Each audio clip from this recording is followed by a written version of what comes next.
शताब्दी एक्सप्रेस भइल बड़े तनी बाबा एगो काम करी तनी हनी के ब्यास लो से लगावेला तनी मार के आवेला तनियो भाग आए त अरे की ग्रह वाला जाई से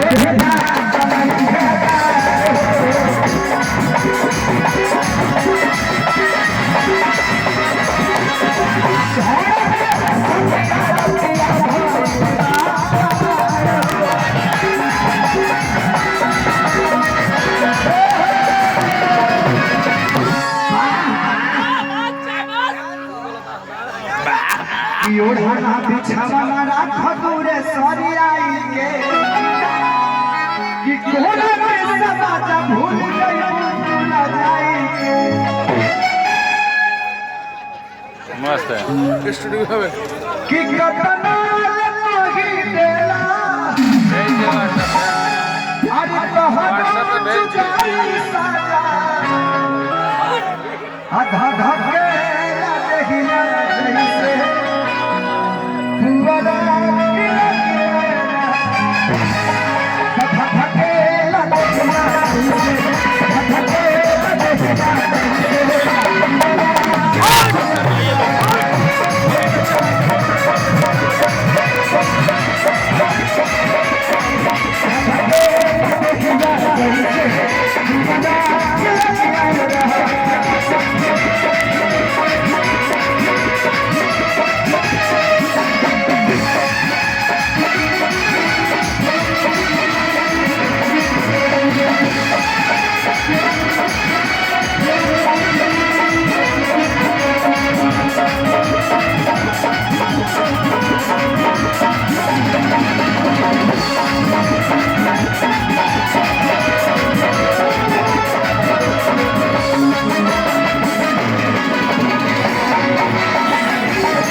एक आप लोगों को ऐसी चीज दिखाना चाहता हूँ कि शायद आप लोग भी देखना चाहते हैं।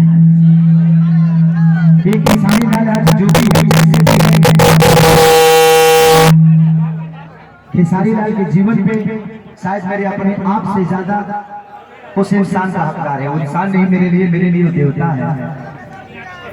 इस मंच पे मेरे पिताजी भी आए हैं, मेरे बाबूजी। अभी मैं अपने बाबूजी को देखा क्योंकि मैं आया तो डायरेक्ट कलकत्ता से ही चलाया, घर पे भी नहीं गया था। मैं चाहूंगा कि मेरे बाबूजी के लिए ताली तो बजना चाहिए।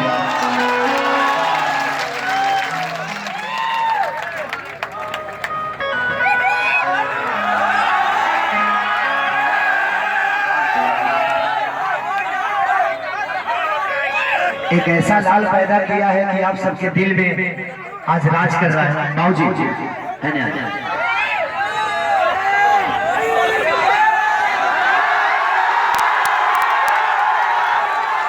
आप लोगों का प्यार इतना बड़ा बना दिया है कि आज मेरे बाबूजी शायद मेरे कमाए हुए पैसे से उतना खुश नहीं होते हैं जितना कि आप लोग का प्यार पाकर ये खुश होते हैं कि मेरे बेटा को इतने दिल में कम से कम जगह तो मिल गई। क्योंकि ऐसे बाप हैं जो मुझे चाना बेचकर यहाँ तक पहुँचाए हैं। अपने माथे पे चना बेचते थे मेरे पापा और मैं इनके साथ रहता था, और हम और पापा लिट्टी चोखा बेचते थे। ओखला शहर एक दिल्ली में ओखला जगह है वहीं पे, और इन्होंने लिट्टी चोखा बेचकर मुझे पैसा दिया और मैं कैसेट गाया और वही छू और आप सबके दिल पे आज राज कर रहा है।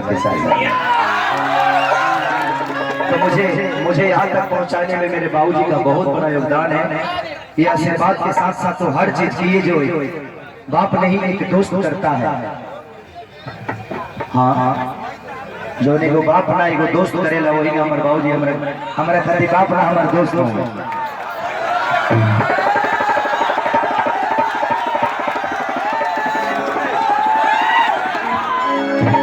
कि बहुत तकलीफ होती है मुझे जीने में, क्योंकि हर सांस मेरी कैद है तेरे सीने में।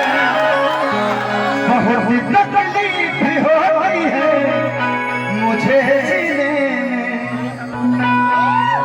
कि तेरे गम के दम पे हंस के जी लूंगा, कि जहरी जुदाई का मैं सरबत सा पी लूंगा। तेरे गम के दम पे हंस के जी लूंगा। चलिए आज बाबूजी से ढेर दिन के बाद मिलल बड़ी, शायद 3-4 महीने बाद हम अपने बाबूजी से मिलल बड़ी। बाबूजी के जब भी देखिए एक दोस्त होने बनावेला और बड़ा प्यार हर कष्ट हम बाबूजी के अपना याद करी ले, शायद है कि वो अपन जीवन याद आ जाला और हर पल अपन कष्ट याद करी ले जो हमके बाबूजी कहले बड़े। कि सुन के तहर बात जीव कराई ले खजारेला, कि भातिया भातारी से कबत नहीं भाई। सुन के तहर बात